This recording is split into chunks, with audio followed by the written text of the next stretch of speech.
I started with my grandpa. Actually, he was a bird hunter, and I used to go up on his ranch. He had a 300-acre ranch in Northern California, so I'd go up and I started shooting a 410 at 9 years old, and then I got my hunting license at 12 years old, and I'd go out hunting with him, and I was amazed at how great he was with a shotgun, especially shooting quail. You know, 2 or 3 quail would get up, bam, bam, and he could shoot them down. He could point shoot like I've never seen, and I wanted to be a great shooter. And of course, auto racing was my career and how I made a living. And it was 2 things that I really wanted to be great at. 1, driving a racing car, which made money, and 2, shooting a shotgun. And you know, in 1995, my older brother introduced me to sporting clay, and I didn't even know he knew anything about clay shooting. And that was my introduction. And he always wanted to beat me. You know, he wanted to beat me driving a car. He couldn't do that. And then we started shooting shotguns as a kid and bird hunting. He couldn't do that, so he had me. And actually, he was practicing. He was already doing the game of sporting clay when he took me out to a tournament that I didn't even know about until I got there, and I beat him again. You remember your score? No, I don't. It was only a 50-bird contest, but I do know that I made the top 5 finalists. And more importantly, you beat your older brother. Oh yeah, yeah. He never invited me again.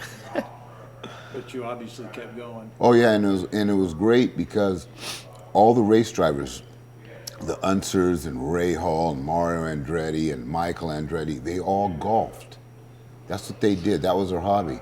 Well, golf was a little bit too quiet for me, too sedate. I mean, whatever I do, it's got to make some noise. And going from that racing car to shooting a shotgun and at a moving target and having to focus and really bear down was an absolute great release. I mean, you're in that seat for 3 to 4 hours, just depending on the conditions of the race, and you better stay hard in it. And shooting is the same way.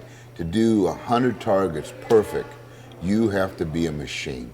You have to be absolutely. You step into that cage, and before you call pull, you switch the light on, and it's just you and that target. I mean, you block out the whole world. You don't see anything or hear anything except for that target, and that's the same with driving a race car. I mean, you are using up so much real estate so fast that if you make a mistake, it could be, your last one. Could be on the sports news that night. That's real, absolutely.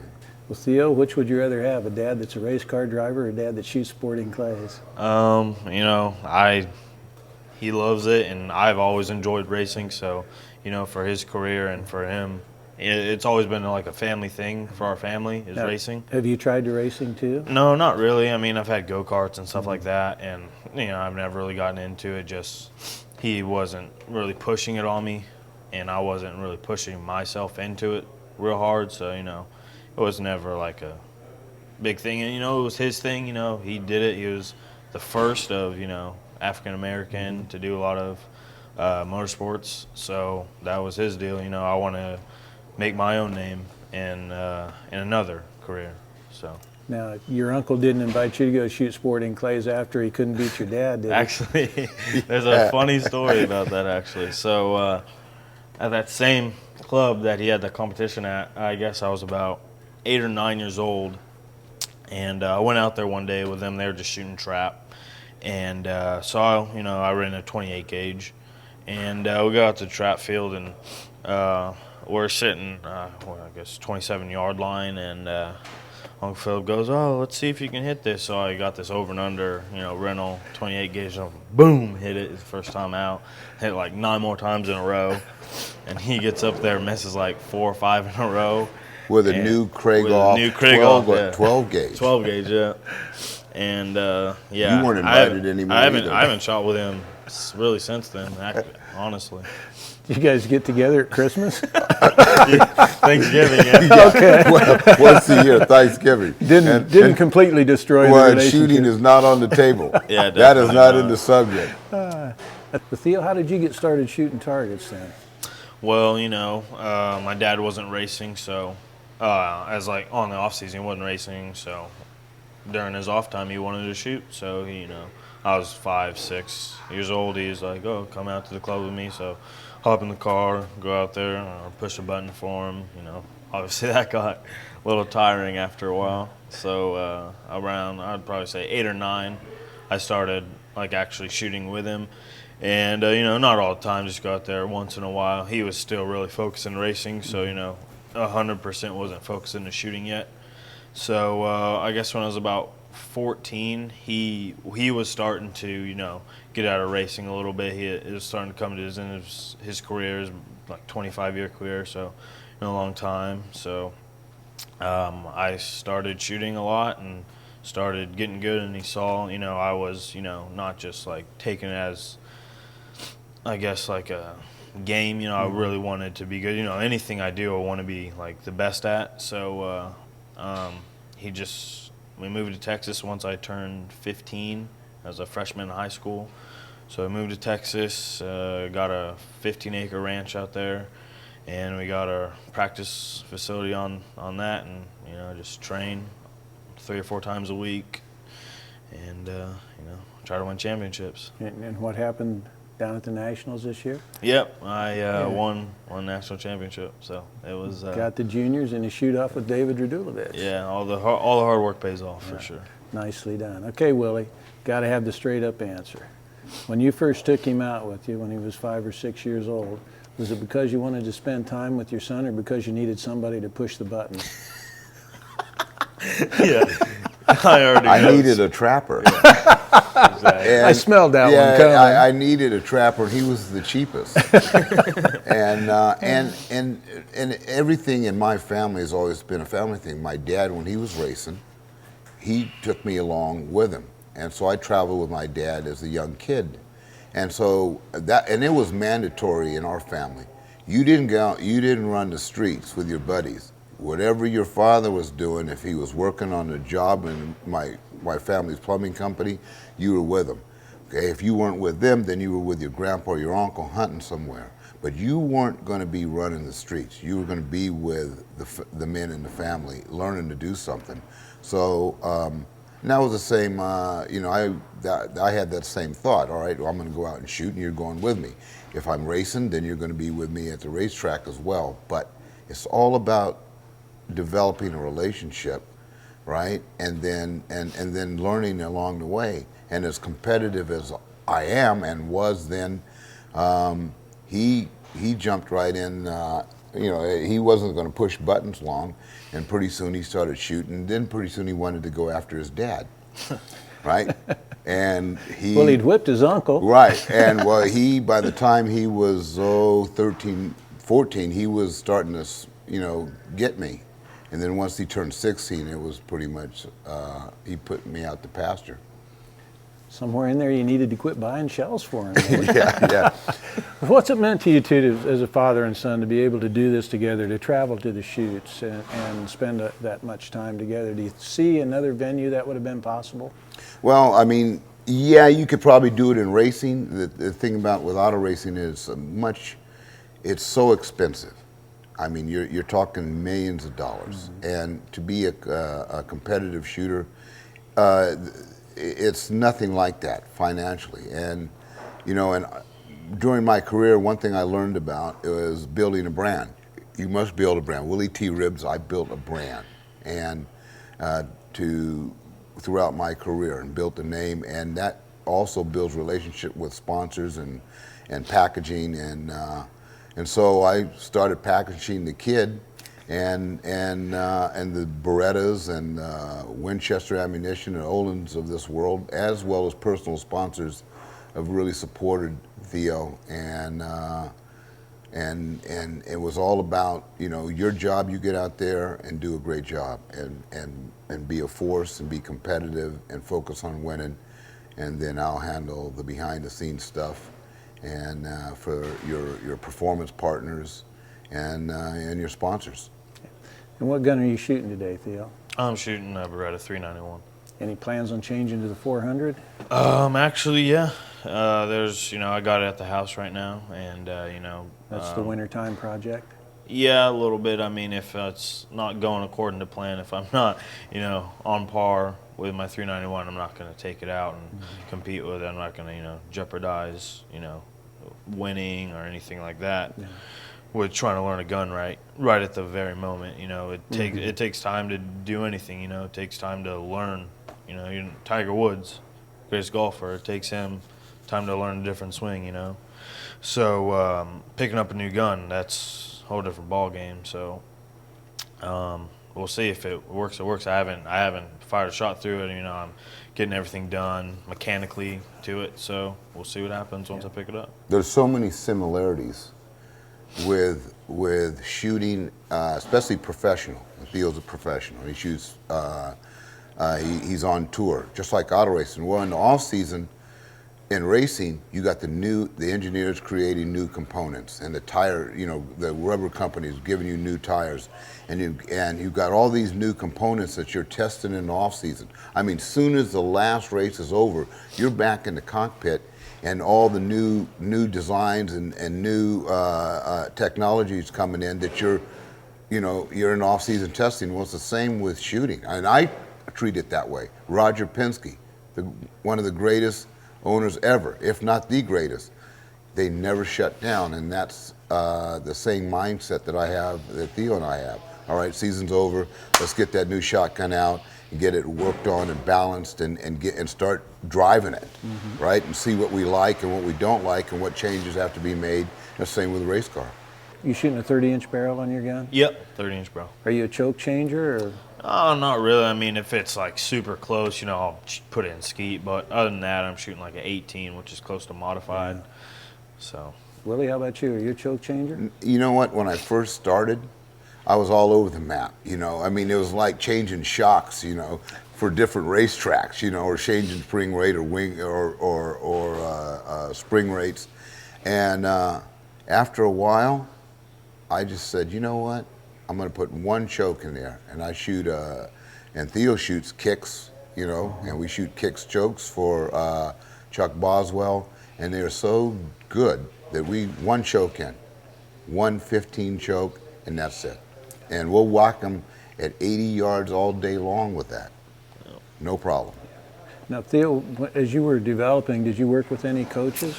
Actually, I've taken probably like 3 or 4 lessons altogether. I've taken a couple from Dan Carlisle, a couple from Bill McGuire. He's come down to the house and works with me. So, yeah, other than that, it's pretty much been me and my dad, and that's it. So how would you describe your basic shooting style? I would describe it as a mixture of how Bill and how, Carlisle shoots. There's a lot of guys that come up and tell you, oh, I shoot one style. That's not true because it's impossible. You don't shoot just one style when you're shooting. You don't shoot pull away on a slowing down target. You're going to pull in front of it, and you don't shoot maintain lead on a crosser that's going very fast. So, you shoot all different. You shoot pull away, you shoot maintain, and that's you got to mix it up. You generally tend to stay in front of the bird, though, even Yes. with or in front. Pretty much. Yeah, I don't come from behind it, no. How about your sight picture? You get down fairly tight on the gun, but I don't think you're down real tight on it. Right. You're seeing some rib when you set up, aren't you? Yeah. Actually, that's a good thing you mentioned that because I was sort of lifting my head a little bit, but before the Nationals, I sort of changed something. And I was like, you know what? Maybe lifting my head is affecting me a little bit. So, I went down to my head down predominantly for the Nationals, and it turned out to be a good thing. Are you shooting a custom stock or factory issue? Just factory issue. Yeah. Just kind of, tweak it to me, and that's about it. And ounce and an eighth loads then? Yeah, super ounce and an handicaps. eighth, Yeah. super handicaps. Any preference shot size? Do you think it makes a difference? Yes, it does make a difference. Like, say you're shooting a windy day, there's a big difference. You don't want to shoot eights. And I've learned that the hard way. You definitely want to shoot 7.5s, but if it's calm, still day, I prefer eights. That's just me. I mean, more shot, why not? Have you got a target you just as soon not see on a course?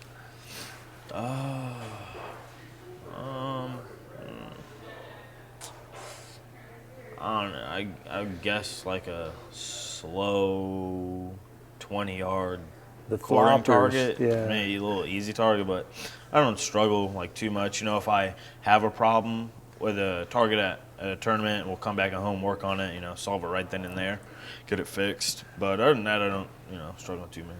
What kind of recommendations would you make to a young man that wanted to get into the shooting sports? Definitely, you know, we're all competitive, but don't let your, you know, say you're having a bad day, don't let that affect your weekend or your day. You know, I was horrible on myself when I first started. I was getting so mad, you know, getting down on myself, you know, I suck, all that. You know, you can't do that. If you wanna do well and you want to be a champion, you have to always be positive, and you have to always think, you know, you miss that one, on to the next one, and stay focused. That's what it's all about. How do your friends react to you being a shooter?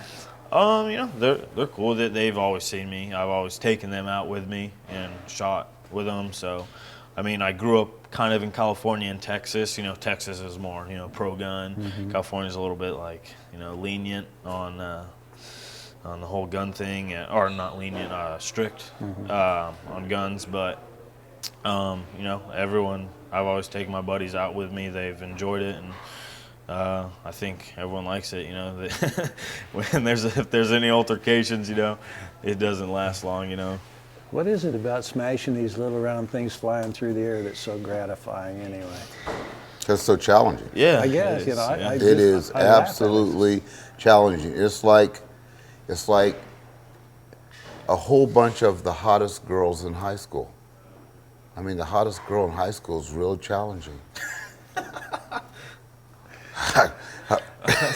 I guess, but I never looked at a cute girl and thought I wanted to leave her a little puffball in the air. Yeah, but I mean, you know, you know, and to get that target, it's like, man, you know, Well, you've shot with friends, you've shot with family. How do you view the shooting sports as an activity for families, something they should look at? Is it something they should run away from and hide because guns are dangerous, or? Well, I think that the media, in some respects, the media has turned shooting into a negative, and when we were growing up as kids, especially, you know, the man who raised me was born in 1899. That was my grandfather. Now, I lived with my father and mother too, but the real hardcore stuff was with my grandfather on the ranch. Shooting sports in those days, everybody shot. All families shot. Everyone knew how to handle a gun. Guns there was no safety issue in those days, and people didn't shoot each other, and there was no so-called drive-bys, and guns weren't perceived in a negative light, and shooting wasn't perceived in a negative back in the 50s and 60s and 70s. It wasn't until the sensational episodes in the media that sort of turned it, and especially sporting clay and shotgun sports is one of the greatest activities for a family that I've seen. I mean, because most kids, and my daughter shoots too. Now, she's not active the way her brother is, but Sasha shoots as well, and she likes shooting trap. But I think, as in terms of bonding, the relationship I have with my son is great. I think father-son as it can get. Yeah, and I definitely think just from the fact that in shooting, you guys are shooting together. Say like he's taking me to soccer or football or baseball. He's not out on the field with me, you know. He's not, you know, we're not talking about the shot or talking about the target presentation after one of each other's done shooting. You don't get that, you know, interaction with each other. Like on football, you know, you talk about it after the game or something, but you can't really talk about it right then and there. So I think that that's what makes it different from other sports, and that's what makes it easier for families to communicate and bond with each other, not only, you know, on like other, you know, elements, but they can actually just focus on shooting and bond with each other at the same time. Yeah, and of course, you heard the story of my son. And I agree with you 100%. I just did nothing with him that was more enjoyable, more of a bonding experience than that time spent out on the range. So we'd encourage everybody to look at it. If you've been thinking about it, there's ranges everywhere. There's lots of people who can help you get started, give you some good advice, and spend some good time with your kids and do it with guns. Oh, definitely. And you'll raise a responsible Well, and the way the generation. sport's going,